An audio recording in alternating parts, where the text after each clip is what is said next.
discourage my customers from having an AI strategy because maybe Excel is all they need for their particular business goals.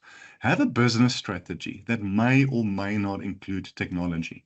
Of course, Copilot and ChatGPT and AI and data can add great benefit, but we are so blinded by the promise of AI or what we think it is, and it is still limited in many ways, that we are aiming for the wrong things.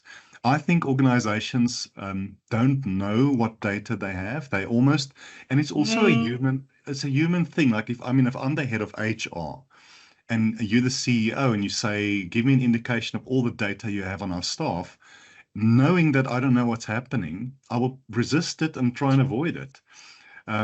So I think that's what happens. People don't understand this Yes. tech. They don't realize how it can help them, and it's just human nature to protect your turf, to keep your job, and let's just do it like we've always done it. And that's why you have to take people by the hand on the journey. The moment that HR managers start seeing with small little steps how it makes life better, interview scheduling is better, you can be better at identify candidates, your onboarding, your L&D, everything gets better slowly.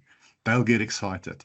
But problem with the word AI or robots or ChatGPT is in most people it immediately initiates a negative perception.